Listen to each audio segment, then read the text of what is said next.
चलो तो आज हम लोग अपने करंट इलेक्ट्रिसिटी में बात कर रहे हैं। अच्छा भाई, सभी को जय राम जी की और जय माता दी की। बच्चों, आप सभी को जो है बहुत बहुत शुभकामनाएं अपने जीवन की, और बड़े अच्छे तुम लोग चल रहे हो। आज हम लोग बात करेंगे करंट इलेक्ट्रिसिटी का लेक्चर नंबर 2, और जिसमें कि हम लोग आज बात करने वाले हैं। बहुत ही इंपॉर्टेंट और बहुत ही मजेदार वीडियो होने वाला है। करंट का ड्रिफ्ट वेलोसिटी का रिलेशनशिप हमारा रहेगा। हम लोग बात करेंगे कि किस तरीके से जो है जो करंट है वो हमारा चलता है। हम लोग बात करेंगे कि किस तरीके से उसको अभी उसके अंदर ही रखो, जब आवश्यकता पड़े जब निकाल लेना, ठीक है। हाँ, नहीं तो वो एक्टिवेट रहेगा। अगर वो एक्टिवेट रहेगा तो तुम्हारी जो भी कानाफूसी की आवाज है वो सारी उसी में आएगी, ठीक है ना। हाँ, तो टेक्नोलॉजी को थोड़े ठीक ढंग से इस्तेमाल करो ना भाई। माइक अगर मैंने तुम्हारे पास रख दिया है तो मेक श्योर करो कि तुम्हारा माइक गलत समय पे ऑन ना रहे, नहीं तो तुम्हारी चुगलियां इसमें रिकॉर्ड हो जाएगी, ये ध्यान रखना, ठीक है। हाँ, और फिर कुछ वो मजेदार बोला, हाँ तो ये वो है ना, वो बातें रिकॉर्ड हो जाएंगी जो तुम बताना नहीं चाह रहे किसी को। क्लियर।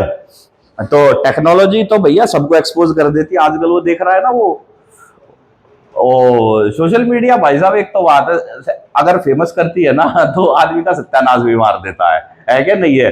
एक हाईवे का वीडियो आदमी के पूरे कैरियर को बर्बाद मार दे। क्यों, तूने देख लिया होगा हाईवे वाला वीडियो? है, आया नहीं तुझ तक है? तो जो भी था ढूंढ लेना। हाईवे पे दुर्घटना ही होती है, और तो क्या होगा, एक्सीडेंट ही होते हैं। है? हाँ ठीक है। अब अरे वो यार बड़ा अपडेट रहता है, वो दुनियादारी से, बड़ा सामाजिक है, ठीक है, और बहुत बहुत समझदार है वो। ऐसी बात नहीं, उसको सब पता रहता है। एनीवे, तो बात कर रहे हैं यार। तो अब देखो, इसमें हम लोग बात कर रहे थे कि ड्रिफ्ट वेलोसिटी की हमने बात करी थी, करंट की हमने बात करी थी, और मैंने यहां पर आपको बताया था कि करंट होता है rate of flow of charge, I is equal to Q by T. और करंट की मैंने एक प्रॉपर्टी भी आपको बताई थी कि करंट जो है स्केलर होता है। आओ बेटा, कैसे हो? धन्यवाद। चलो भाई, चाय आ गई, ठीक है। तो अब बात करते हैं कि करंट जो है वो कैसी क्वांटिटी थी, एक स्केलर क्वांटिटी थी, ठीक है ना। और इसका मतलब उसके पास क्या नहीं होगा, डायरेक्शन नहीं होगा। बात समझ में आ गई, ठीक है। तो सर वो वेक्टर एडिशन फॉलो करता है, मतलब नहीं करता, इसलिए वो है स्केलर है। हाँ, मतलब जो करंट है अगर उसके पास डायरेक्शन होती है, हाँ, ठीक है, तो वो वेक्टर नहीं होता, हाँ, क्योंकि वो वेक्टर एडिशन फॉलो नहीं करता, हाँ। तो फिर उसे स्केलर कहेंगे। तो इस बात का मतलब बताया जाए, हाँ, मतलब वेक्टर एडिशन क्या होता है, मतलब क्या होता है, कैसे होता है, राइट। आप इसमें कंफ्यूजन में आ गए। चलो अब बात करते हैं उसको।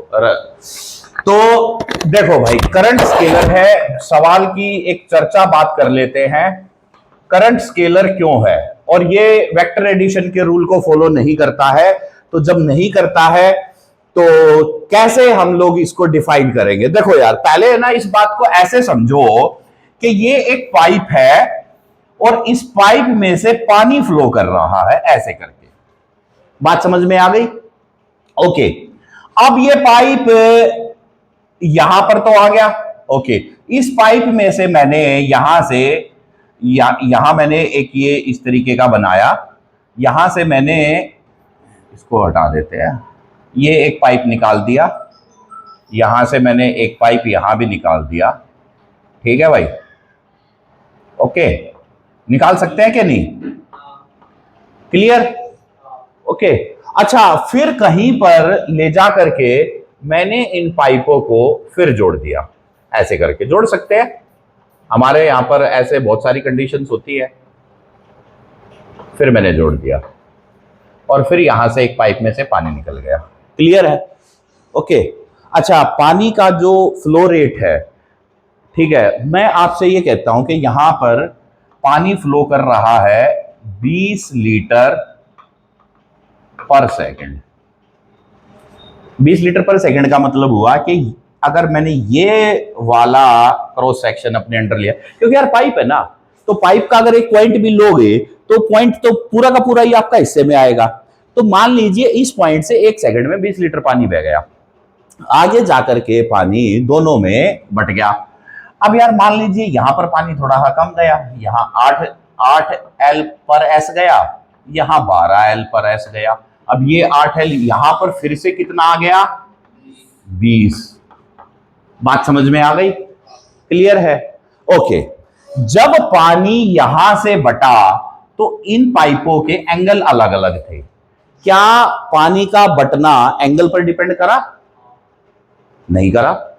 अरे यार हॉरिजॉन्टली आपका अगर मान लो हॉरिजॉन्टल सरफेस है, लेट्स सपोज मैं मान लूं कि ये हॉरिजॉन्टल है, इसके ऊपर एक पाइप ऐसे आया, एक इधर बांट दिया एक इधर बांट दिया, तो एंगल पे डिपेंड करेगा? कभी भी डिपेंड करेगा? नहीं डिपेंड करेगा। किस पे डिपेंड करेगा? हाँ, मतलब क्रॉस सेक्शन एरिया पे डिपेंड करेगा। राइट और रॉन्ग?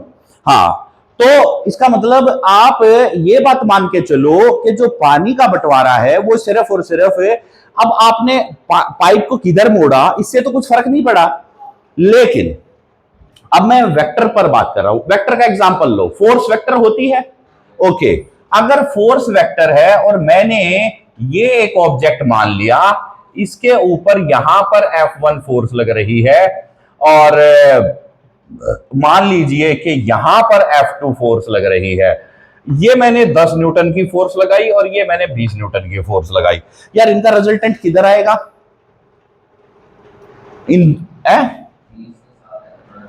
अरे तेरे को शर्म आनी चाहिए, यही तो है 11वीं के कच्चे खिलाड़ी। यानी कि आप ये मान के चल लो कि यार tan थीटा अगर आप बनाओगे तो परपेंडिकुलर बाय बेस करोगे तो 10/20 करोगे, यानी कि 1/2 आएगा। तो हाफ की वैल्यू कहां होती है? 45 पे तो 1 होती है। हाफ की वैल्यू तो कहां बन जाएगी? बहुत छोटे एंगल पे बन जाएगी। हम ये मान के चलते हैं कि tan हाफ की वैल्यू बहुत छोटे पे बनती है। tan 0 क्या होता है?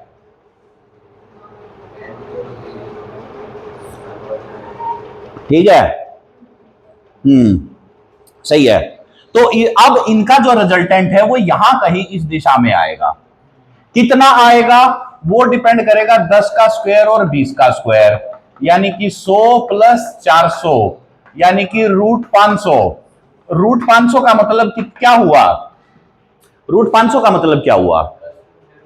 मतलब 20 और 21 का मतलब 22 का होता है 484।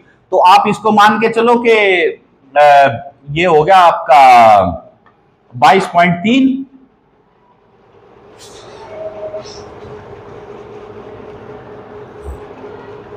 भाई 20 का स्क्वायर कितना होता है? 20 का स्क्वायर 400 होता है। 100 का स्क्वायर 10 का स्क्वायर कितना होता है? 400 और 100 जोड़ेंगे तो 500। 500 का रूट निकालोगे तो कितना आएगा? 22.3 या 4 आएगा। क्यों आएगा? अब आप पूछोगे सर ये कैसे निकाला आपने इतनी जल्दी? है देखो 22 का स्क्वायर कितना होता है? What is the square of 22? 484। 484। 23 का स्क्वायर कितना होता है?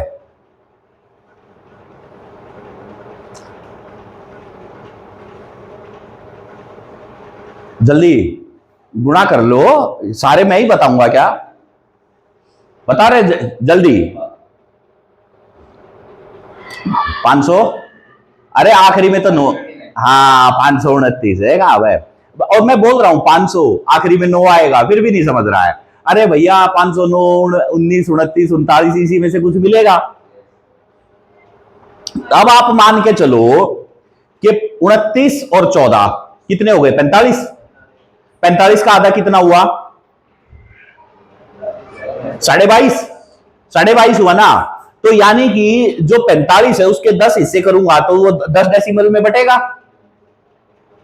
45 के अगर मैं 10 हिस्सों में उसको बराबर बराबर बांटूंगा तो हर बार कितना आएगा मेरे पास? तो 4.5 से बांटते चले जाओ ना।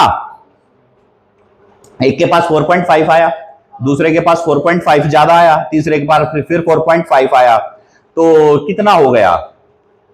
17.5 हो गया। ठीक है, और 4 पे अगर 4.5 ऐड करोगे तो कितना हो जाएगा? 502। 502 होगा ना। अरे भैया 4 चौक 16, 5 चौके 20, तो 18 हो जाएगा, सॉरी, तो हाँ 18 ही हो गया। तो 484 में 18 जोड़ोगे तो कितना बनेगा? 502। 502, लेकिन 502 तो किस पे जाएगा? 4 पर, 22.4 पर, लेकिन उससे छोटा रहेगा तो 22.3 आएगा। करेक्ट आया। ये टेक्निक अगर जिस दिन दिमाग में सीख गए ना, मेरी तरह आंसर दोगे रूट के। ठीक है, मैंने इमीडिएटली ये पता कर लिया था कि दो वैल्यू के बीच का 45 का डिफरेंस है और एक डेसिमल 4.5 कैरी करेगा, तो इमीडिएटली, क्योंकि आपके विचार तो भैया 3 लाख किलोमीटर पर सेकंड से दौड़ रहे हैं ना। ठीक है, अब समझ में आ गया। एनीवे, मैं बात कर रहा हूं, तो ये मेरा आ गया 22.3, जबकि एक 10 था और एक 20 था। ना 10 आया ना 20 आया, मतलब दोनों को अगर जोड़ोगे तो 30 होना चाहिए, एल्जेब्रिक जोड़ोगे तो 30 होना चाहिए। लेकिन ये एल्जेब्रिक ना जुड़ करके ये वेक्टर से जुड़ा है, और वेक्टर से जुड़ा है तो किस बात पे डिपेंड करा है कि इन दोनों में एंगल कितना था। तो ये होता है वेक्टर एडिशन रूल, जो कि स्क्वायर में रूट के साथ जाके जुड़ता है। वेक्टर एडिशन रूल का मतलब होता है कि दो वेक्टर अगर है a प्लस स्क्वायर, तो 2ab cos थीटा वाले फॉर्मूले को फॉलो करेगा। अगर थीटा जितना होगा उस पर डिपेंड करेगा। अगर थीटा 90 होगा तो ये 0 हो जाएगा, फिर इन दोनों पे डिपेंड करेगा। अगर cos 0 हो जाएगा तो a square plus b square plus 2ab होगा। तो ये जो एंगल डिपेंडेंसी है, ये होती है वेक्टर एडिशन। हमने ये बोला कि सर करंट जो है वो वेक्टर एडिशन के रूल को फॉलो नहीं करता है। इसका मतलब करंट में जो बंटवारा होता है, या कहीं से दो तारों से आकर के एक तार में जब करंट जाएगा, तो इस बात पे डिपेंड नहीं करेगा कि उन दोनों तारों के बीच में एंगल कितना है। अगर आप जैसे ये दीवार है, एक तार ऐसे आई एक ऐसे आई, ये दोनों यहां जोड़ के और एक मैंने इधर निकाल दी, और यहां पर एक में आया 8 एंपियर करंट, एक में आया 10, तो मान लो इसमें 18 एंपियर करंट आएगा। अगर ये वेक्टर एडिशन के रूल को फॉलो करता तो ये 10 का स्क्वायर कितना हो जाता? 100। 8 का स्क्वायर कितना हो जाता? 64। तो रूट 164 बन जाता। तो रूट 164 कितना होता है? 12.8। कितना होता है? अब तू फिर चकरा जाएगी, सर इतनी जल्दी आंसर कैसे आया? चकरा गई क्या ना? 12 का 144, 13 का 169। हाँ, तो अब ये तो उससे कम बन रहा है, तो इसका मतलब 12 का डेसिमल पे आएगा। अब ये 169 के नजदीक है तो 12.8 बोल दिया मैंने। तो इनका अगर वेक्टर एडिशन करते तो 12.8 आता, लेकिन एल्जेब्रिकेशन एडिशन करा तो कितना आया? 18। तो ये जो अंतर पैदा होया है ना गणित के नंबरों में, इसको बोलते हैं वेक्टर एडिशन। करंट जो है इस नियम को फॉलो नहीं करता कि दोनों तारों के बीच में, क्योंकि करंट चलता कहां है? करंट कभी भी स्पेस में तो चलेगा नहीं। पानी कहां बहता है? पाइप में, नदी में। यार एक नदी यहां से आई, एक नदी यहां से आई, दोनों मिल गए, एक तरफ से अलकनंदा आई, एक तरफ से भागीरथी आई, दोनों मिलके तो गंगा बनी। बनी क्या नहीं? Total pani of Alaknanda plus total pani of Bhagirathi is equal to the total pani of Ganga. So ये वाले नियम को फॉलो करता है। अब गंगा का पानी इस बात पे थोड़ी डिपेंड करेगा अलकनंदा और भागीरथी में कितना एंगल है, कि तू किधर से आई बहन, बहन तू वहां से आ रही है ना। अब तेरा मेरा हिसाब किताब नहीं। सो ये मतलब होता है वेक्टर एडिशन का। अब क्लैरिटी मिल गई कि वेक्टर एडिशन में दो तारों के बीच के एंगल पे फर्क नहीं पड़ता है। अगर मैं इसको थोड़ा और डिटेल में बात को घुमा दूं, मान लो ये एक तार है। अब ये वाला एग्जांपल अपने आप क्लियर हो गया? तुम्हें क्लैरिटी मिल गई ना कि यहां से 20 लीटर पर सेकंड चला था, यहां से 8 गया, यहां से 8 गया, यहां जुड़ करके फिर से 20 आ गया। यानी कि इस बात पे डिपेंड कर ही नहीं रहा कि इसका और इसका ये एंगल कितना है, ताकि इसका रिजल्टेंट इधर जाए। डजंट मैटर, बस ये है कितना आया, कितना आया, बस ये फर्क नहीं है कि किधर से आया। अरे तू जहां से भी आया बस आया। बात समझ में आ गई ना? हाँ, तो ये वो नियम को फॉलो करता है। अब देखो दूसरी बात, अब मैं इसी बात को एक और देसी तरीके से समझाता हूं, बात को समझना, क्योंकि करंट वेक्टर है, इस बात को समझना बहुत जरूरी है। अब एक बात सोचो यार, ये वायर है, ये वायर मैंने यूं घुमा के यूं चला दी, मैंने यहां पर इसका गोला भी बना दिया, ठीक है, क्योंकि इंसुलेटर होती है तो इससे तो फर्क पड़ेगा नहीं। लेट्स सपोज जब कोई क्वांटिटी सर्कुलर पाथ पे चलती है तो इसका जो करंट है वो करंट किसके अंदर चल रहा है? इस वायर के अंदर चल रहा है ना। वायर जिधर जाएगी करंट उधर जाएगा। और करंट को आप समझ क्या रहे हो? Flow of charge.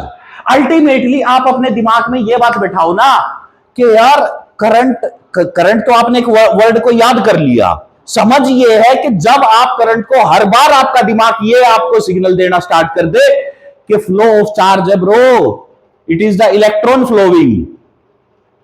जब आप एक करंट को, करंट वर्ड अगर आप समझ रहे हो तो it means you have remembered it, आपने इसको याद कर लिया। लेकिन जब आपने उसको समझ लिया तो आपका दिमाग बोलेगा कि bro it is flow of electron, nothing else. तो अगर मैं ये कह रहा हूं करंट इसमें इतना है तो आप ये मान लो कि इसमें इलेक्ट्रॉन बह रहे हैं, अगर करंट इधर है तो इसका मतलब इलेक्ट्रॉन इधर जा रहे हैं, तो वो तो करंट इधर जा रहे हैं और इलेक्ट्रॉन इधर जा रहे हैं, वो तो एक इलेक्ट्रिक फिनोमेना है ना। वेक्टर से उसका कोई, अगर मैं यहां से यहां तक अगर मैं मान लूं तो इसका मतलब यह होता है कि कोई भी क्वांटिटी जब सर्कुलर पाथ पे होती है तो यार वो एक्सेलरेटिंग होती है। यूनिफॉर्म सर्कुलर मोशन में ऑब्जेक्ट इज एक्सेलरेटेड। इसका मतलब तो आप ये कहना चाह रहे हो कि जब अगर मैंने वायर को गोल घुमा दिया तो जो इसके इलेक्ट्रॉन है वो एक्सेलरेट करेंगे। अगर एक्सेलरेट करेंगे तो ड्रिफ्ट वेलोसिटी का कॉन्सेप्ट नलिफाई हो गया, और अगर ड्रिफ्ट वेलोसिटी नलिफाई हो गई तो वो जो टक्कर हो रही थी वो जीरो कर दी आपने, और अगर टक्कर जीरो कर दी तो आपने पूरे फिनोमेना का ही सत्यानाश मार दिया। क्योंकि एक्सेलरेशन के लिए तो फोर्स जिम्मेदार है। भाई न्यूटन का सेकंड लॉ क्या कहता है? F बराबर ma कहता है ना। एक्सेलरेशन तो वही संभव है जहां फोर्स लग रही है। आप तो ये कह रहे हो कि जब वायर को मैंने गोल घुमा दिया तो इसके अंदर इलेक्ट्रॉन पे फोर्स डेवलप हो गई। कहां से, क्यों, किसने करी? किसी ने नहीं करी, कुछ नहीं करा। जब फोर्स डेवलप ही नहीं हुई, एक्सेलरेशन हुई ही नहीं, तो कहां से ये वेक्टर लॉ को फॉलो करेगा? क्योंकि ये दोनों क्वांटिटी वेक्टर है। इलेक्ट्रॉन तो एक्सेलरेट है ही नहीं, और अगर इलेक्ट्रॉन एक्सेलरेट मान लो हो भी जाए, हाइपोथेटिकली मान ले, तो उसकी डायरेक्शन तो इधर होनी चाहिए, क्योंकि यूनिफॉर्म सर्कुलर मोशन में हमेशा जो डायरेक्शन ऑफ एक्सेलरेशन है it is inside the centre, toward the centre, inside the circle. तो आप ये कहना चाह रहे हो कि जो इलेक्ट्रॉन का फ्लो है उनका जो त्वरण है वो अंदर की तरफ हो रहा है। मारो थप्पड़ उसका खींच के जो ऐसा बोल रहा है, ठीक है ना, और क्या। नहीं तो कितने, ये तो फॉलो ही नहीं कर रहा। अब इस बात को मैं एक वर्ड में अगर बोलूं, इतनी लंबी चौड़ी कहानी को, अब वीडियो का टाइम देख लेना कितना लगा है मुझे बोलते बोलते।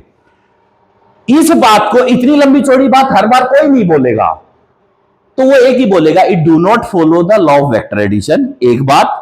और दूसरी बात वो क्या बोलेगा? That current is not defined by a single vector at a point. अब आप यहां पर अगर आप डिफाइन करोगे इसको, तो इलेक्ट्रॉन का वेलोसिटी वेक्टर तो इधर आ गया, उसका एक्सेलरेशन वेक्टर इधर आ गया। बात को समझो। और ड्रिफ्ट वेलोसिटी है भाई साहब, नॉन यूनिफॉर्म है। Drift velocity can not be uniform, it must have some average value. Average value का मतलब क्या हुआ कि एक इलेक्ट्रॉन की ड्रिफ्ट वेलोसिटी और दूसरे इलेक्ट्रॉन की ड्रिफ्ट वेलोसिटी दोनों की अलग अलग होगी, तो दोनों की एक्सेलरेशन अलग आएगी, दोनों की वेलोसिटी की डायरेक्शन अलग आएगी। इसका मतलब तो आप ये कहना चाह रहे हो कि अगर मैं वायर को यहां से छील दूं, कट मार दूं, तो इलेक्ट्रॉन यहां निकल के भागेगा। यही तो मतलब है ना मेरा कहने का, अगर मैं इसको वेक्टर डिफाइन कर रहा हूं। लेकिन इलेक्ट्रॉन तो कहीं ना जाता, इलेक्ट्रॉन तो शांति से यूं ही चला जाता है जैसे पाइप में से पानी गया। एक ऐसा पाइप ले लो, अरे सबसे बढ़िया एग्जांपल है, जैसे वो तुम लोग वो डेट पे जाते हो ना जब, और उसको अपनी उसको वो वाला वो 400 रुपए वाला शेक पिलाते हो, वो मुड़े हुए स्ट्रो वाला, पारदर्शी स्ट्रो जो होता है ना, जिसमें से ये दिख रहा है कि ये कितना सक्शन क्रिएट कर रही है इसमें, है क्या नहीं है?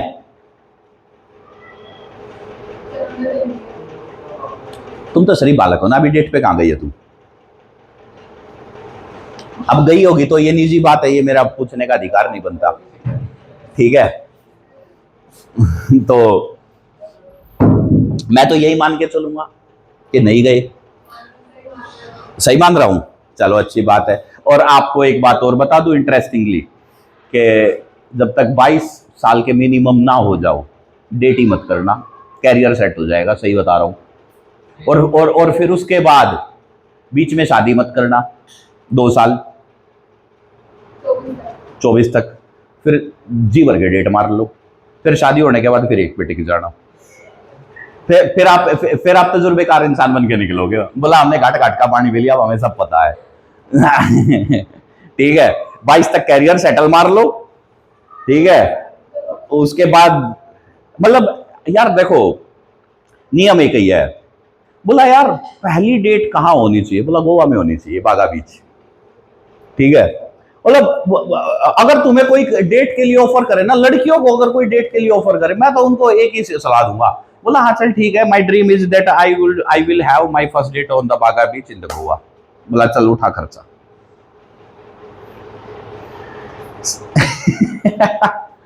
क्यों मना करना है? बोल दो यार, अपने पैरामीटर अपने स्टैंडर्ड्स को हाई रखो ना। अच्छा कोई लड़का अगर है, बोला यार देख अपना तो एक ही नियम है, बोला पहली बार अगर डेट करेंगे तो एलएपी के बैक वाटर्स में करेंगे। अब एलएपी कहाँ है वो ना पता, नहीं पता ना, केरल में। बैक वाटर्स कहाँ है गूगल कर लेना, पता लग जाएगा कितना बेहतरीन जगह है। हाँ एलएपी बैक वाटर्स, हाँ हाँ अरे कर लेना, मैं आपको भविष्य के हनीमून डेस्टिनेशन बता रहा हूं, क्योंकि पहलगाम में तो मारे जाओगे। पहलगाम में तो मारे जाओगे। अब यार एक बात बताओ, साधु तो तुम बनोगे नहीं, ठीक है ना? मैं ये मान के चलता है कि तुम जो है भगवती के रूप से उस रास्ते पे चलोगे, बात समझ में आ गई ना? तो मैं तो ये मानता हूं कि तुम नॉर्मल इंसान बनोगे, जिसमें काम क्रोध वासना सब परिपूर्ण है। बैक वाटर थे बेटे, एलएपी के बैक वाटर्स। ऐसे अपना स्टैंडर्ड बनाओ यार, औकात बनाओ अपने कुछ। बोला अपनी पहली डेट वहीं होगी। अब भैया बैक वाटर्स पे किसी लड़की को ले जाने के लिए 50,000 का खर्चा होगा, ठीक है? अब 50,000 तो बेटे वहीं फूके जाएंगे जहां कंफर्मेशन होगी, ठीक है ना? यूं तो 45 रुपए की मोमोज की प्लेट तो किसी को भी खिला दो चलते फिरते, बिगाड़ दो उसका आजमा है। चलो हो गया ना कॉन्सेप्ट क्लियर? चलो अगला पार्ट करता हूं। तो ये थी बात हमारे किसके ऊपर, कि करंट स्केलर होता है तो कैसे होता है। अच्छा इसमें एक बात और समझ लो, इसमें एक बात और समझ लो, क्या? कि यार करंट जो है, सुनो एक बात और समझ लो, दिमाग में बिठा लो, इसको लिख लो। करंट की डायरेक्शन कभी भी इंपॉर्टेंट नहीं होती, इसलिए इसको वेक्टर मानना बेफिजूल है। यह मेरा तरीका है कि करंट की डायरेक्शन कभी भी इंपॉर्टेंट नहीं होती, इंपॉर्टेंट नहीं होती, इसलिए इसको वेक्टर मानना बेफिजूल है। अब तुम बोलोगे कि सर फिर बैटरी का पॉजिटिव नेगेटिव का लफड़ा क्या है? देखो भाई, बैटरी का positive negative potential difference create करता है और कंडक्टर के अंदर इलेक्ट्रिक फील्ड क्रिएट करता है, उसकी इंपॉर्टेंस है, उसकी इंपॉर्टेंस है। तो करंट की इंपॉर्टेंस नहीं है, पोटेंशियल डिफरेंस की इंपॉर्टेंस है, ये याद रखो। तो अगर मैं ये कह रहा हूं कि करंट की इंपॉर्टेंस नहीं है, डायरेक्शन की इंपॉर्टेंस नहीं है, तो इसका मतलब कुछ ना कुछ तो इंपॉर्टेंट होना चाहिए कि ना? तो क्या इंपॉर्टेंट होना चाहिए? हाँ तो लेके कि पोटेंशियल डिफरेंस इंपॉर्टेंट है हमारे लिए।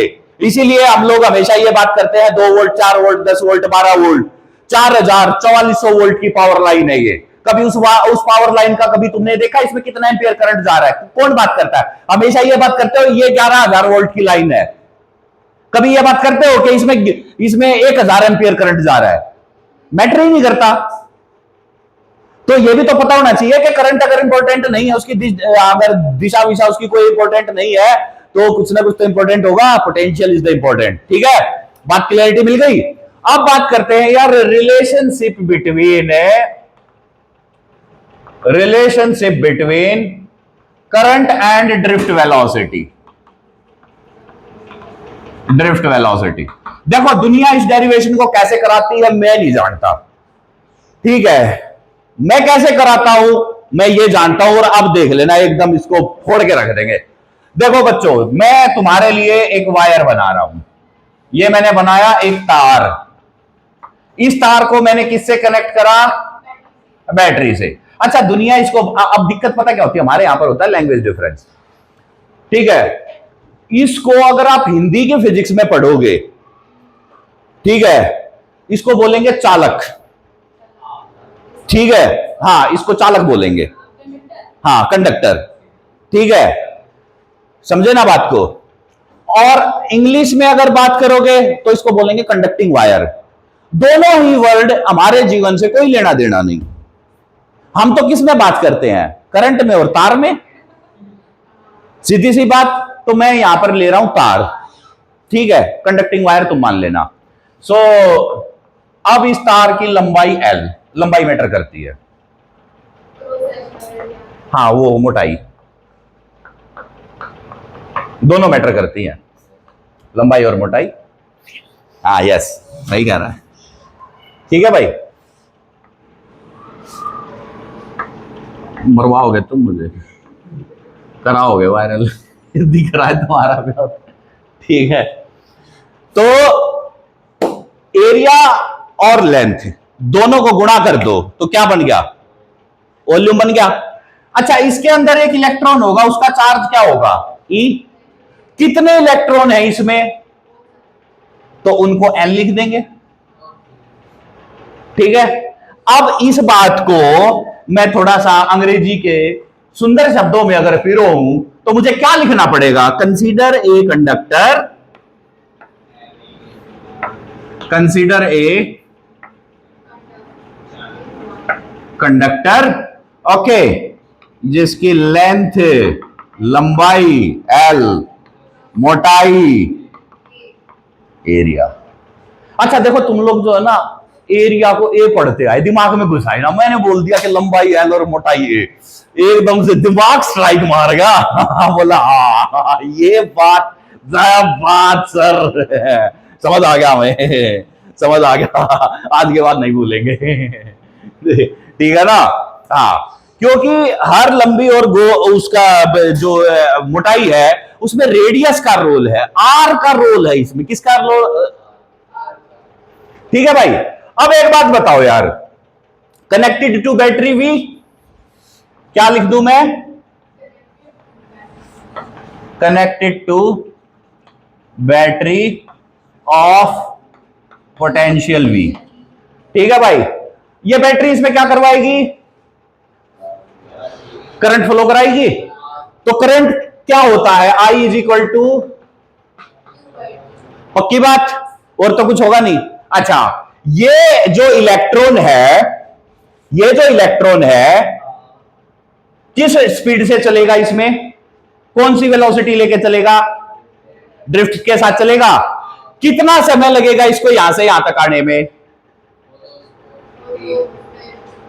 समय क्या होता है? दूरी डिवाइडेड बाय रफ्तार। क्या होता है समय? दूरी डिवाइडेड बाय रफ्तार।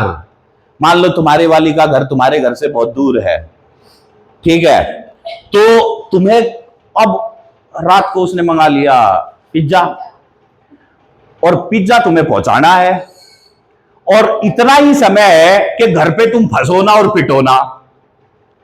तो दूरी is constant, time is constant, it is only one variable, that is your रफ्तार, दैट इज योर रफ्तार। अब जब गली में तुम्हें कोई ऐसा वो माइकल शुमाकर का भाई दिखाई दे अंधेरा होने के पश्चात, और एक थैली आगे लटकी हो, तो मान लेना वो किसी ने पिज्जा मंगवाया है, उसको भूख लगी है, ठीक है, उसको उसकी केयर करनी है। और जो लड़के ऐसा करते हैं बहुत बड़ी गलती करते हैं, है? अरे हाथ है, पैर है, घर में आटा रखा, अपना बना ले खा ले बेवकूफ। क्यों तू अपना हाजमा खराब कर रही है? मैं नहीं चाहता कि तेरा डाइजेशन खराब हो, मैं तेरे को लॉन्गिटिविटी में चाहता हूं। मैं नहीं चाहता कि तेरा हाजमा, तेरा दिमाग खराब हो। तो शुद्ध सात्विक खाना खा। लड़कों को बताना नहीं, उसको बता दो ना कि मन तो हमेशा उल्टे काम करवाएगा, मन तो तेरा करेगा मैं फांसी खा लूं।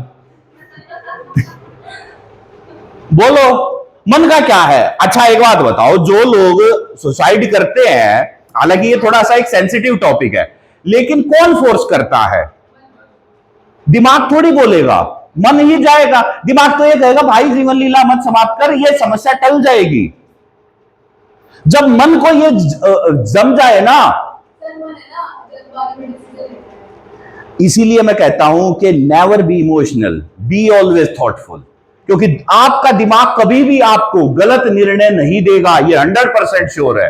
और आपका दिमाग हमेशा आपको ये जरूर सिग्नल करेगा क्या सही है क्या गलत है। तुम अपने आवेश में आकर के, तुम अपनी भावनाओं में बह करके गलत फैसले को चुनोगे और फिर उस तरफ जाओगे। ये पक्की बात है। इसी तो हमेशा ये जो मन है ना, ये उल्टे काम करवाएगा। तो कभी भी मन की मत मानना कि मेरा मन है मुझे पिज्जा खाना है। दिमाग की लगा बात, ये पिज्जा अगर मैंने खाया तो ये मेरे दिमाग को खराब करेगा, मेरी आंतों को खराब करेगा, मेरे लीवर को खराब करेगा। चाहे पहले पैसे वो भले ही वो दे रहा हो, पैसे तो वही दे रहा हो, वरना जब ला रहा है तो। अच्छा इस उम्र में तो तुम्हारे इतना भी नहीं होता ना कि हाँ के 350 का आया ला दे पेटीएम कर, वो तो तुम ईगो पे ले जाओगे है बोला नहीं। अच्छा देखो कमाल की बात यह है, जब इंसान नहीं कमाता ना, बाप के पैसे होते हैं तभी उड़ाए जाते हैं। जब बेटा खुद के जिस दिन कमा के खर्चोगे ना, एक एक पैसे का हिसाब ले लोगे, बोला तूने मेरे बहुत पैसे खर्चवा रखे, दिमाग ना खराब कर। सही बता रहा हूं मैं तुम्हें। तुमने अपने घरों में देख लो यार, तुम्हारे पापा तुम्हारी मम्मी को कैसे सुना देते होंगे पैसे के लिए, तो सुना देते हैं क्या नहीं है? क्योंकि पापा कमाते हैं। लेकिन वही पापा अगर आज से बैक टू 25 ईयर चले जाओ, तो पापा ने भी ऐसे ही, उस समय पिज्जा का दौर नहीं था, उस समय तो कड़ी चावल का दौर था। एनीवे बात करते इधर। हाँ तो समय क्या होगा? दूरी बटे रफ्तार। तो ये दूरी सही जाए ना एल, रफ्तार ड्रिफ्ट की है। अच्छा अब रह गया Q, but total charge Q इसमें से कितना फ्लो करेगा? जितना इसका वॉल्यूम है, जितना इसका वॉल्यूम है मोटाई गुणा लंबाई एल। ऑल क्या है? All is volume. क्या है वे? All is volume. ठीक है, ह्यूमर तो इसी को क्या आ जाता है। ओके हाँ भाई, चार्ज कितना है? एनी। कितना है? Any all. क्या बन गया? नियॉन कहां बन गया? ठीक है, तो अब इन दोनों को क्या करना है? भाग करना है। NeAl डिवाइडेड बाय L, और VD इधर, L लग गए कट गए, NeAVD। अरे मतलब कट गए यार, कट गए। हाँ L से L गया। ठीक है भाई, तो NeAVD। अच्छा देखो कमाल की बात यह है ना कि आज के जमाने में भाषा का इतना सत्यानाश होया पड़ा है कि अगर आदमी कुछ कह भी दे तो उसका मतलब ही उल्टा ही जाएगा। इंसान को लगेगा कि ओ ठीक है ना। हाँ मतलब यार ये कुसंगति का असर है। किसका असर है ये? हाँ वही है बात। ठीक है ना। नहीं तो बचपन में जब मैडम ने भी सीडी सिखाई थी, जब तो एल फॉर लैम्प पढ़ाया था तुम्हें। लैम्प लॉयन पढ़ा था। अब लॉयन ने अपना आकार बदल लिया है ना। अब जो है ना लॉयन की शेप बदल गई। हटो इधर बात करते हैं भाई। लॉयन तो लॉयन ही रहेगा ना। हाँ बेटा सही कह रहे हो आप, लॉयन तो लॉयन ही रहेगा, लेकिन लॉयन का बच्चा भी तो छोटा होता है ना,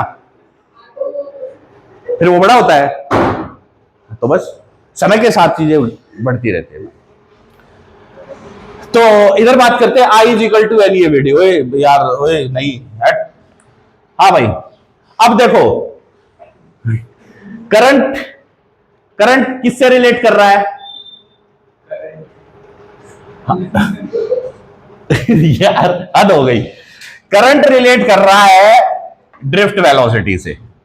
किससे रिलेट कर रहा है भाई साहब? एक बात बताऊं, एक ये दो तो इसके पैरामीटर थे, और तीसरा मतलब ये डेरिवेशन है ना 3 स्टेप में खत्म हुई है। और सुनो, अपने है ना उसमें बात कर लेना तुम लोग, क्या बात कर रहा हो मैं तुम्हें श्योरिटी के साथ अपने स्कूल वाली कॉपी खोल के देख लेना, या दूसरे उसकी पूरा पन्ना भरवा रखा होगा। अच्छा तुम लिखते ही नहीं? अरे यार बना लिया करो क्यों? हाँ तो तुम्हारे में हुआ है ये 2 पेज है ना? हाँ तो लंबी चौड़ी कहानी हो जाती है। और ये देखो कितना है। अब वो तो कुछ भी करा देंगे। वो यही तो है आज से 8-10 साल पुराने वाली पद्धति पढ़ाने की। आज एनईपी लागू हो चुकी है, अब हमें अलग से बदलना पड़ेगा, डेरिवेशंस को छोटा रखना पड़ेगा, उनके एनालिसिस बड़े करने पड़ेंगे। अब एनालिसिस पे बात करता हूं यार, अब दिमाग को इधर ले आओ। देखो बच्चों, NEA, अब NE क्या है? ये तो चार्ज हो गया, NE तो क्या हो गया? चार्ज हो गया। अच्छा इसको यानी कि अब देखो N कब बदलेगा?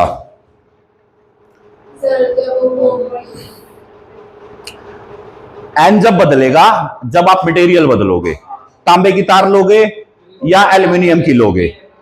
बात समझ में आ गई? क्यों? क्योंकि दोनों का अब वो इलेक्ट्रॉनिक कन्फिगरेशन वाला मामला सब अलग हो जाएगा। तो नंबर ऑफ इलेक्ट्रॉन तो इलेक्ट्रॉनिक कन्फिगरेशन से ही घटे बढ़ेंगे। तो N तो किस पे डिपेंड करा? मटेरियल पे। E मेरा कांस्टेंट है, E मेरा कांस्टेंट है। अब रह गया मेरा एरिया A। तो करंट किसके प्रोपोर्शनल हो गया? एरिया के। तो भाई सीधी सी बात है, जितना मोटा पाइप उतना ज्यादा पानी, जितना पतला पाइप उतना कम पानी। तो सीधी सी बात है, जितना मोटा तार उतना ज्यादा करंट। ठीक है, तो इससे क्या पता लगा कि करंट प्रोपोर्शनल टू मोटाई ऑफ तार। ठीक है भैया, मोटा तार ज्यादा करंट मारता है। ठीक है ना? क्यों? ज्यादा लेके चलता है। ठीक है? हाँ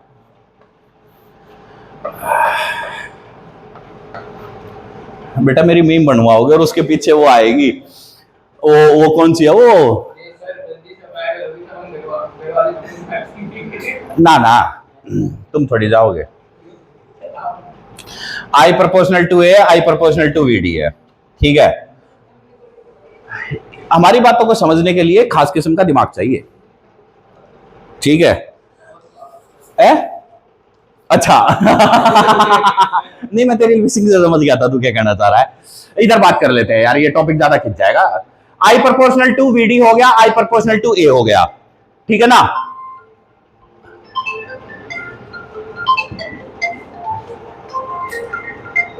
यार एक बार इसको पॉज कर लेते हैं पहले।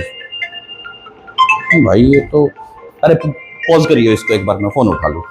चलो अब देखो बच्चों, इसका मतलब जो करंट है वो directly proportional to drift velocity है। क्लियर है कि नहीं है? है? अच्छा अब इसको याद रखना, ड्रिफ्ट वेलोसिटी वाले पार्ट को इसको हटा दूं ना, हो गया ना ये। अब देखो, अब मैं लेके आता हूं ड्रिफ्ट वेलोसिटी का हिस्सा, इसी में पूरी कहानी लेके चलूंगा। अब कंसंट्रेट कर लेना अगले 15 मिनट। ठीक है? तो यार देखो, जब इलेक्ट्रॉन कंडक्टर के अंदर फ्लो करेगा तो उसके ऊपर फोर्स लगेगी। ये इलेक्ट्रॉन है E और इसके ऊपर ये फोर्स लगेगी, और इस फोर्स की वजह से ये एक्सेलरेट भी करेगा। करेगा कि नहीं करेगा? तो एक्सेलरेशन क्या हो जाएगी? E/m। ठीक है? अच्छा हमारी जो straight line equation of motion है, वो ये डेरिवेशन यहां खत्म हो चुकी है। ये डेरिवेशन यहां खत्म हो चुकी है, ये इससे आगे का पार्ट अलग चल रहा है। ठीक है, अब देखो A is equal to E by M हो गया। अब यहां पर देखो हम इक्वेशन ऑफ यूज करेंगे V is equal to U plus A T. अब देखो जो U है इनिशियल वेलोसिटी 0 थी, जो T है वो किससे रिप्लेस हो जाएगा? रिलैक्सेशन टाइम से।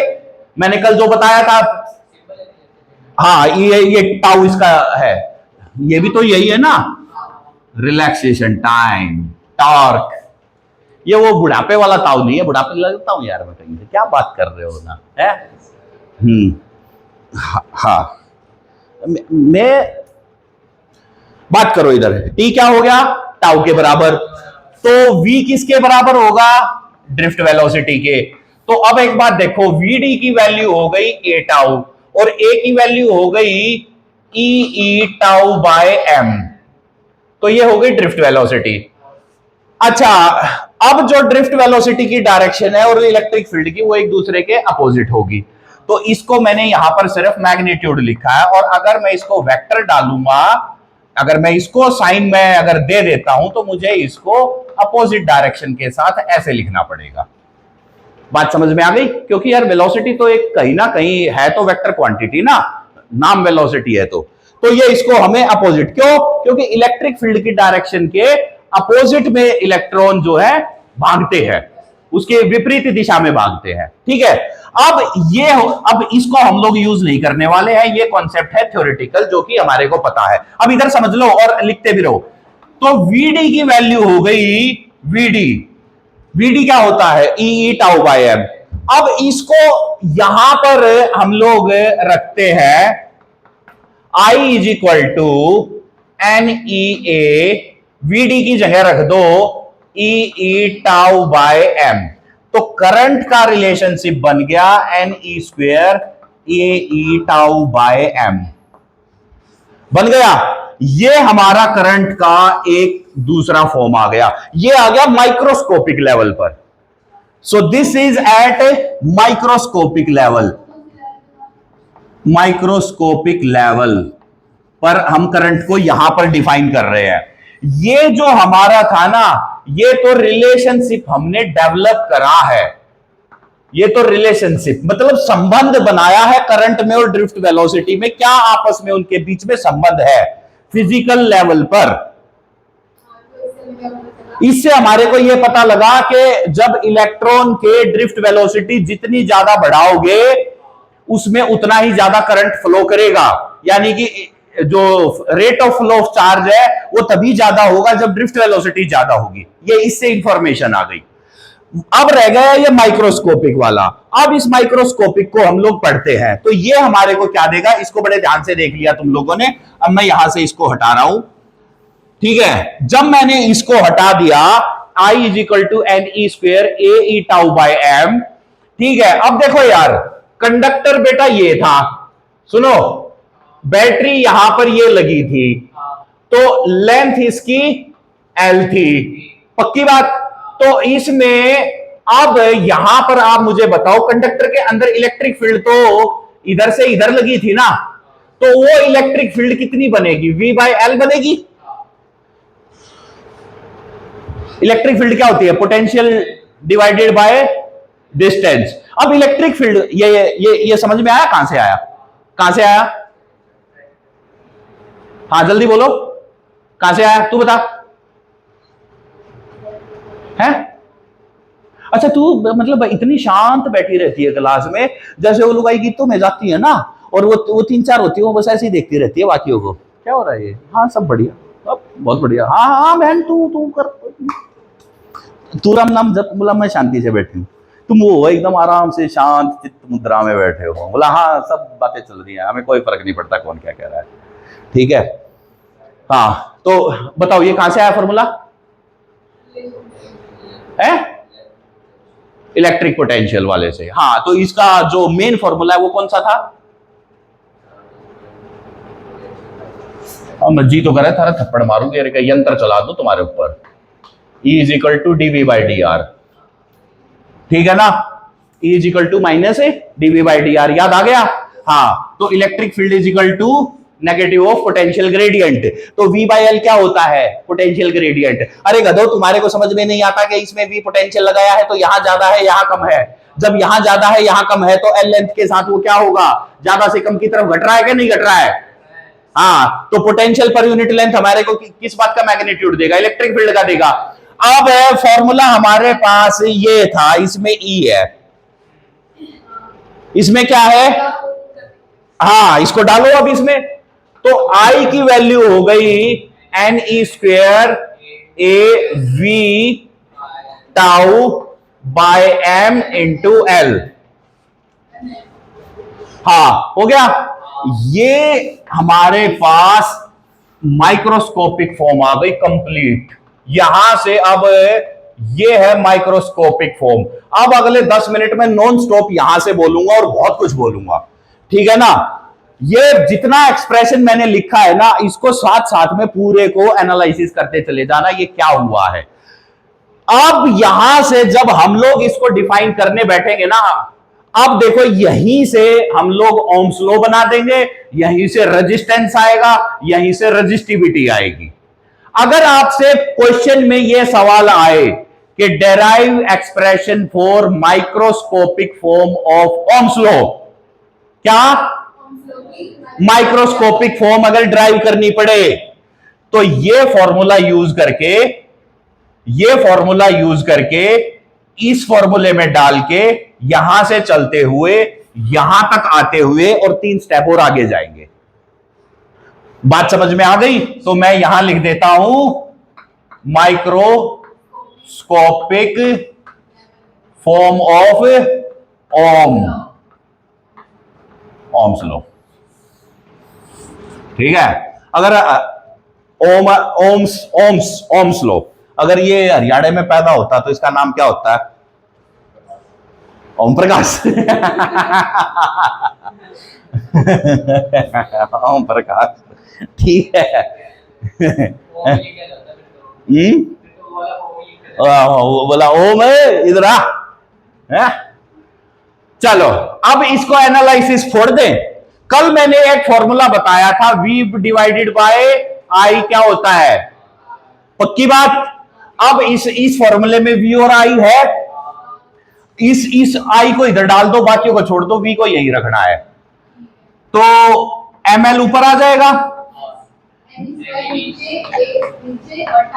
टाउ नीचे। ये क्या बन गया? V by I। V by I किसके बराबर था?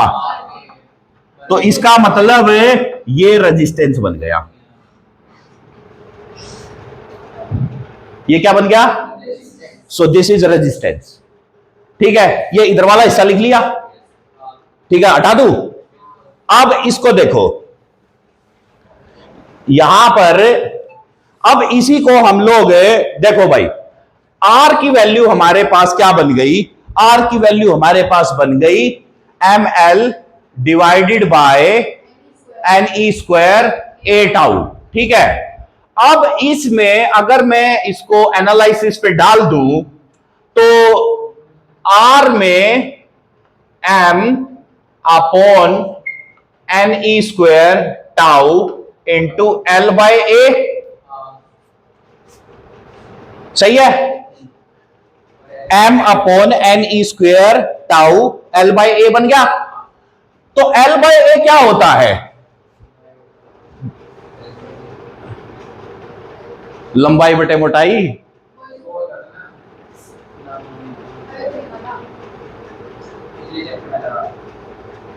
ज्योमेट्रिक प्रॉपर्टी क्या होता है? ज्योमेट्रिक प्रॉपर्टी मतलब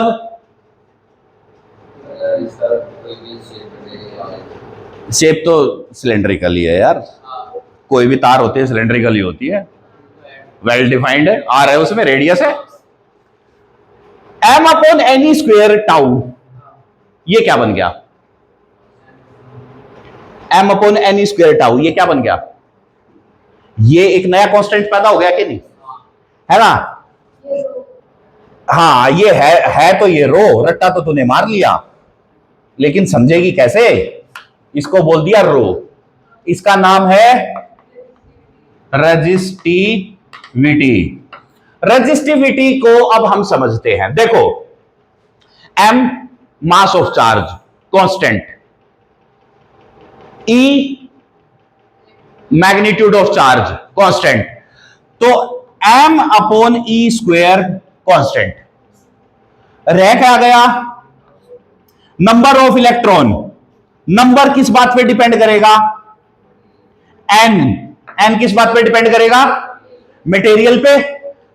क्या है? चांदी है, तांबा है, एल्यूमिनियम है, लोहा है, क्या है? n उस पर डिपेंड करेगा, क्योंकि नंबर ऑफ इलेक्ट्रॉन किसी भी मटेरियल में डिपेंड करता है उसकी इलेक्ट्रॉनिक कॉन्फ़िगरेशन क्या है। ये हो गया। अच्छा, टाउ रिलैक्सेशन टाइम, कल बताया था रिलैक्सेशन टाइम क्या होता है। हाँ, time interval between two successive collision.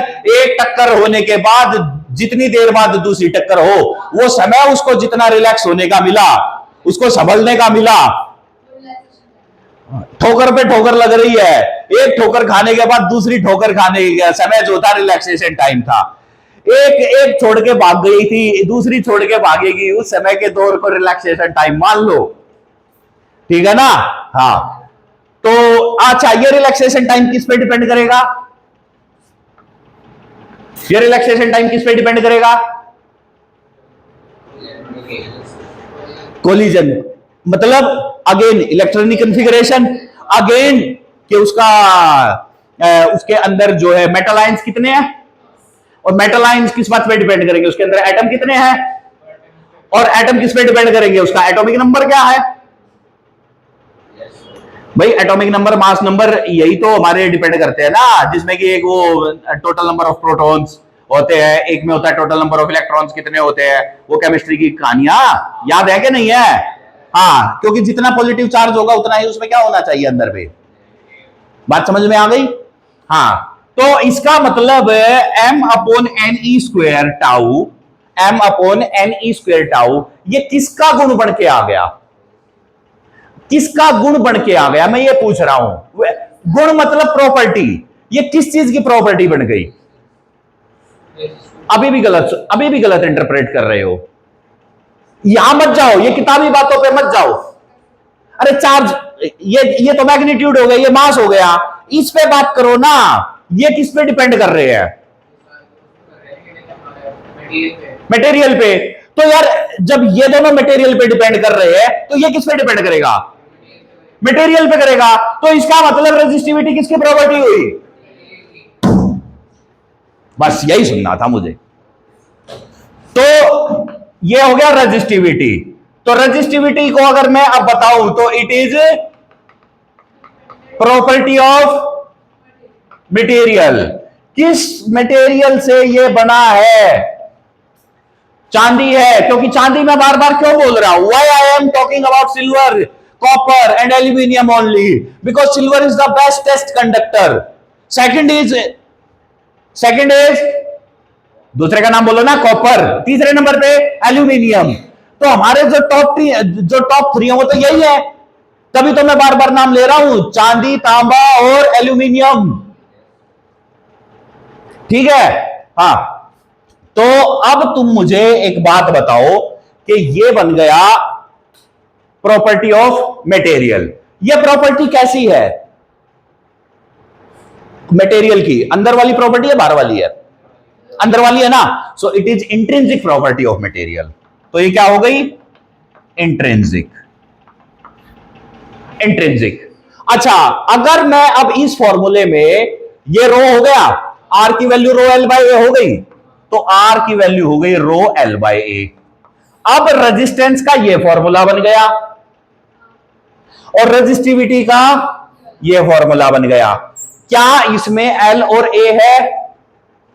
नहीं है। तो क्या ये ज्योमेट्री पे डिपेंड करेगा? नहीं करेगा। तो लिख दो रेजिस्टिविटी कभी भी ज्योमेट्री पे डिपेंड नहीं करेगी। तार मोटी है, पतली है, लंबी है, छोटी है, कोई फर्क नहीं पड़ता है, रेजिस्टिविटी सेम रहेगी।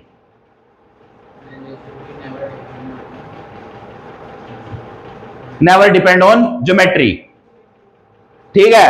यानी कि तार को, एक लंबी तार है, आप ये मान के चलना, एक लंबी तार है, तुमने उसको काट दिया, छोटा बना दिया, क्या उसकी रेजिस्टिविटी बदलेगी? नहीं बदलेगी, ये दिमाग में बिठा लो।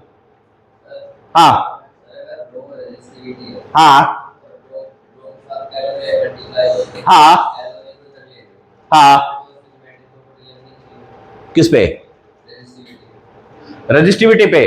तो ये तो जब है ना, जब आप रेजिस्टेंस को कैलकुलेट कर रहे हो, क्योंकि आपने इस वैल्यू को यहां रखा हुआ है।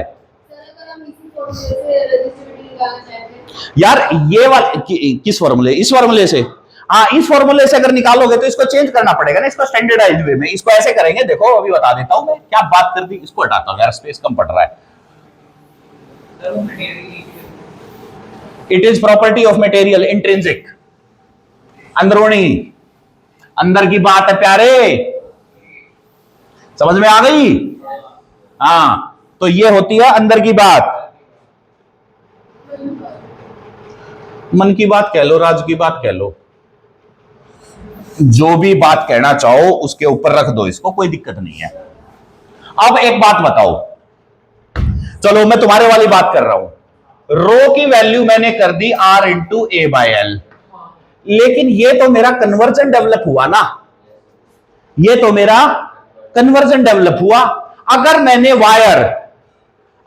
वायर का एरिया 1 यूनिट ले लिया, एरिया मैंने क्या ले लिया?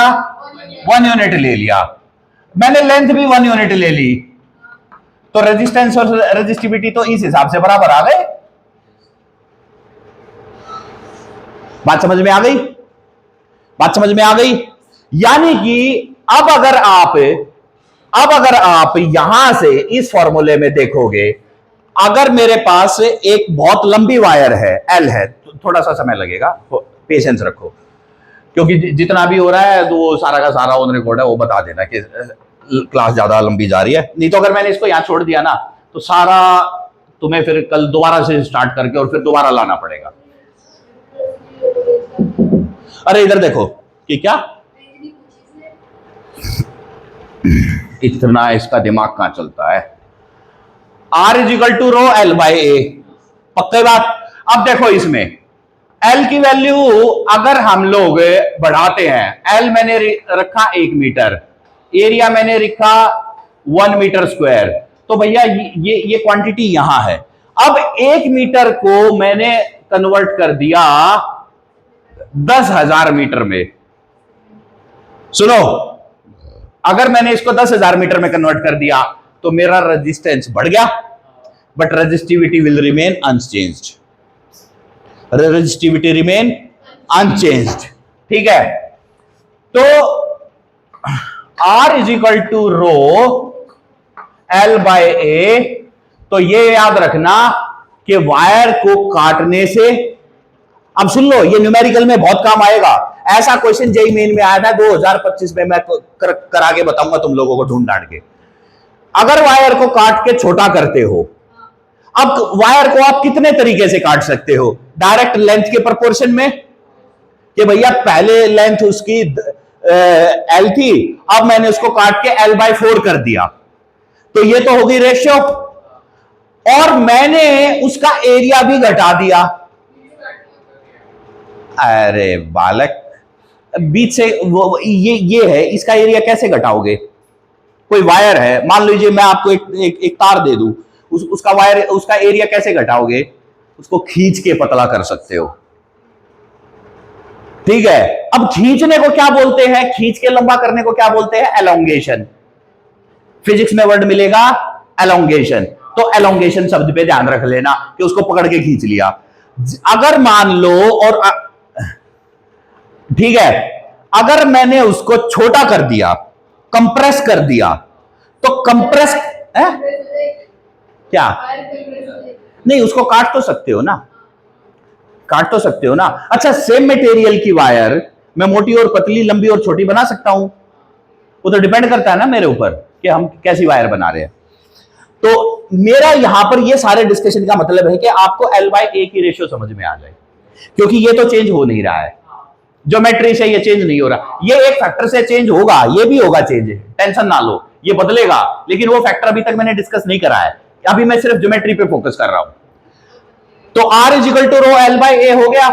अब यहां पर क्वेश्चंस में आपको इस बात पर फोकस करना है कि लेंथ डेल्टा एल में कब कैसे चेंज हो रही है और एरिया डेल्टा ए में कैसे चेंज हो रहा है।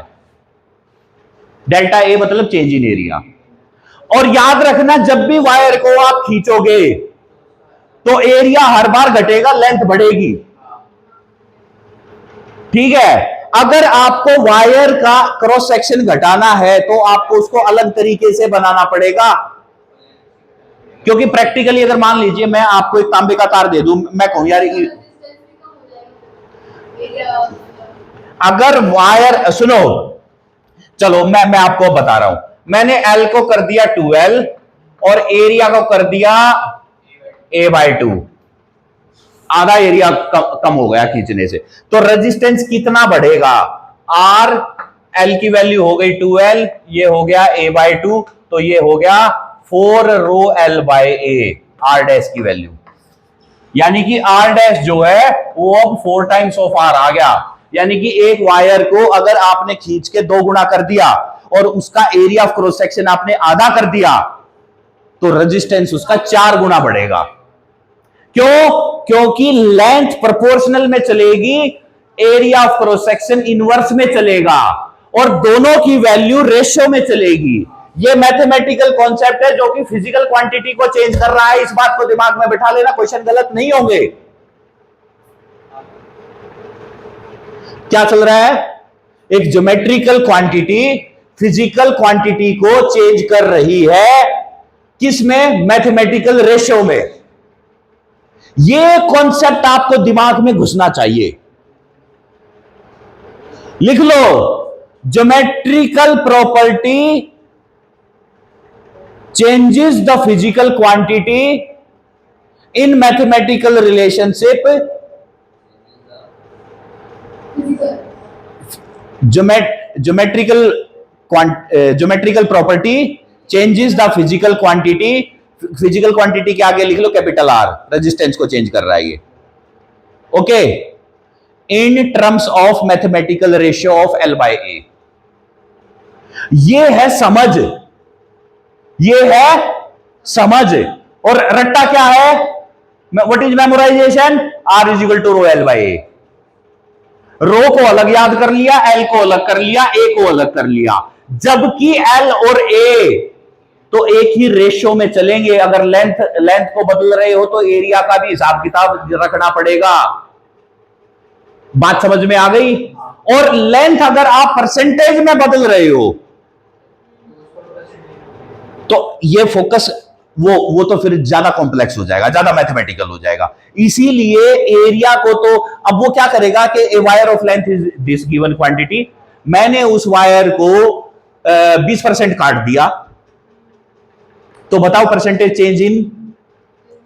हाँ, तो अगर मान लो पहले एल है तो एल -20% काटा है, तो एल -20/100 एल घट गया ना, तो 80/L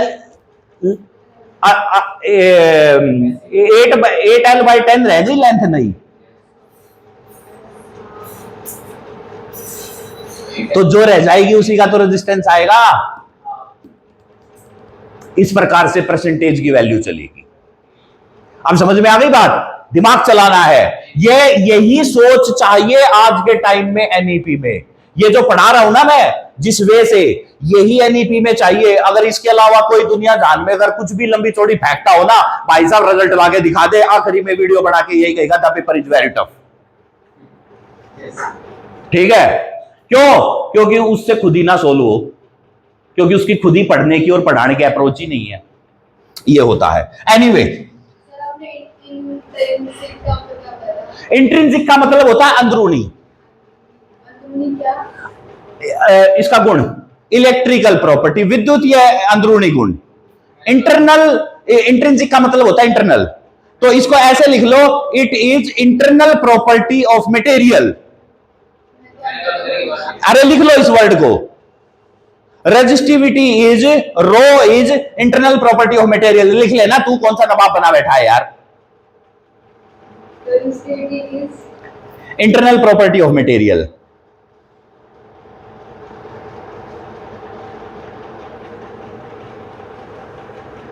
ठीक है, क्लैरिटी मिल गई। तो resistivity is internal property of material which do not depend on the shape and size of the wire. लिखो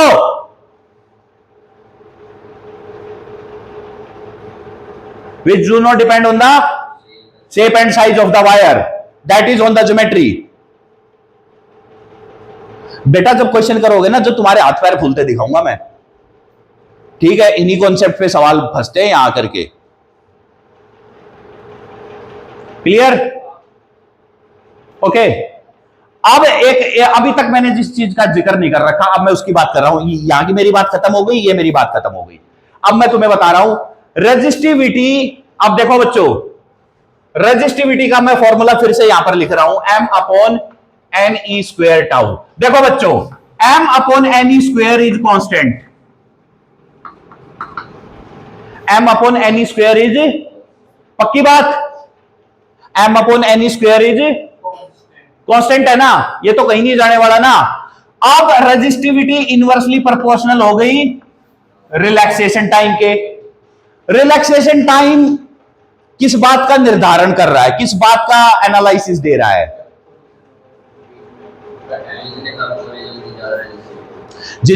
जितना ज्यादा कोलिजन अगर होगा तो रिलैक्सेशन टाइम उतना ही कम होगा, जितना ये कम होगा उतनी ये वैल्यू ज्यादा होगी। अब जो टकराना है दो इलेक्ट्रॉन्स के बीच का, उसको कैसे बढ़ा सकते हैं?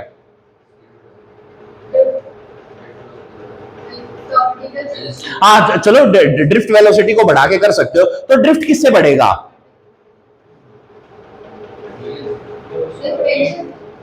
नहीं, अरे वही तो देखो, यही एनालिसिस है बेटा, यही दिमाग चल रहा है। E tau by M. मैं क्या कह रहा हूं कि इसको मुझे क्या करना है, कम करना है। तो अगर ये कम हो गया तो ये ज्यादा होगा। अगर ये ज्यादा, रेजिस्टिविटी ज्यादा हो गई तो इस फॉर्मूले में कहां गया, अरे कहां गया, अरे तेरी तो खो गया, ये रहा। अगर ये ज्यादा हो गया तो रेजिस्टेंस अपने आप बढ़ गया। वायर अभी भी सेम है, एल और ए की तो मैं बात ही नहीं कर रहा, मैं तो सिर्फ किस पे बात कर रहा हूं, रिलैक्सेशन टाइम पे।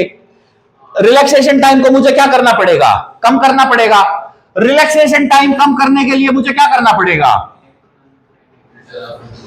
ड्रिफ्ट वेलोसिटी को कम करना पड़ेगा। क्या करना पड़ेगा, कम करना पड़ेगा।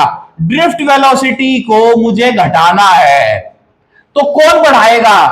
ड्रिफ्ट वेलोसिटी कब मेरी कम होगी, बताओ कब कम होगी? मास का तो कोई लफड़ा ही नहीं है, फिजिकल क्वांटिटी है, फॉर्मूले पे ध्यान मत दो। ड्रिफ्ट वेलोसिटी कब कम होगी? तुम भीड़ में चल रहे हो, लाइन में चल रहे हो, भीड़ ज्यादा होगी। भीड़ और ज्यादा क्या, अब मटेरियल में और इलेक्ट्रॉन तो तुम ऐड कर नहीं सकते, मटेरियल में और ज्यादा इलेक्ट्रॉन ऐड नहीं कर सकते। अगर आपको ज्यादा टक्कर मिलने लग गई तो आपकी रफ्तार कम हो जाएगी कि नहीं? सुनो तो, अगर आपकी टक्कराने की रफ्तार ज्यादा हो गई, आपको बहुत ज्यादा टक्कर लग रही है, तो आप ज्यादा तेज नहीं दौड़ पाओगे, क्योंकि ये तो इलेक्ट्रॉन की दौड़ है ना। ड्रिफ्ट वेलोसिटी इज व्हाट, दौड़ ऑफ इलेक्ट्रॉन। आपको इसको कम करना है,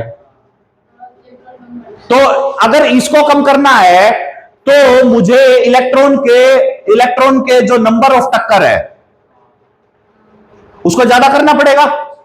कल वाली स्टोरी याद करो, पिछले वीडियो वाली, कि नंबर ऑफ कोलिजन अगर ज्यादा होंगे, तुम्हें बार बार थप्पड़ पड़ रहे हैं, और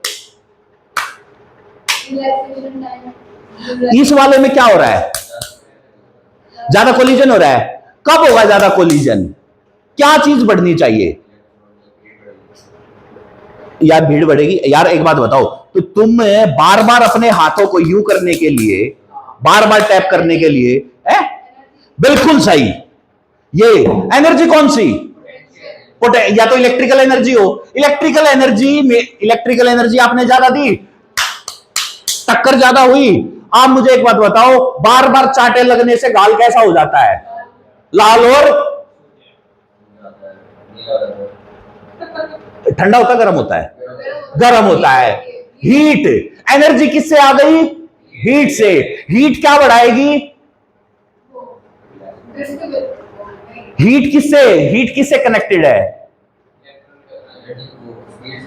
थर्मामीटर क्या नापेगा? बट ज्यादा टेम्परेचर ज्यादा हीट, कम टेम्परेचर कम हीट। अगर मैं मटेरियल का टेम्परेचर बढ़ा दूं,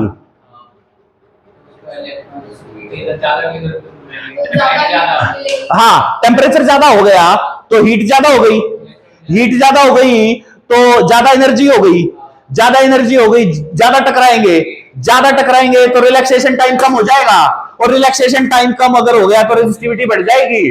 अल्टीमेटली रेजिस्टिविटी किस बात पे डिपेंड करी? टेम्परेचर पे। तो रेजिस्टिविटी सिर्फ टेम्परेचर से चेंज होती है। ठीक है, तो रेजिस्टिविटी डिपेंड ऑन टेम्परेचर। क्या है, कैसे है, वो अगले वीडियो में बात करेंगे, अगली क्लास में। ये सिर्फ टेम्परेचर से ही इसमें बदलाव आपको देखने को मिलेगा। इसके अलावा दूसरे जो फैक्टर्स होंगे ना, वो आपके सिलेबस से बाहर की बात है। आपको सिर्फ एक ही फैक्टर है, टेम्परेचर, उस पे फोकस करना है कि रेजिस्टिविटी सिर्फ टेम्परेचर से बदलेगी। और ये जो बात मैंने अभी आखिरी के 10 मिनट में जो एनालिसिस दिया है ना, इस वीडियो को 3 बार देखना पूरे को। बात समझ में आ गई ना? सारे फैक्टर को लिखना बड़े ध्यान से, तरीके से। मैंने बहुत डेप्थ में, डिटेल में लेके गया हूं मैं तुम्हें, और कोई भी फैक्टर मिस नहीं होना चाहिए, क्योंकि सारे फैक्टर्स के ऊपर क्वेश्चन आते हैं, न्यूमेरिकल्स आते हैं, और इसी के ऊपर ये पूरा चैप्टर टिका हुआ है। दिमाग में बात बैठ गई? तो आज के लिए इतना ही। एंजॉय। तो आप लोगों को भाई जय हिंद। कैसा लगा हमारा video? Full of entertainment, full of शोर शराबा, full of high pitch volume. ठीक है, अपना लैंप जगाओ, ठीक है, पढ़ो, L/A की रेशियो में अपना काम करो। जय हिंद, जय भारत, जय माता दी। ठीक है ना?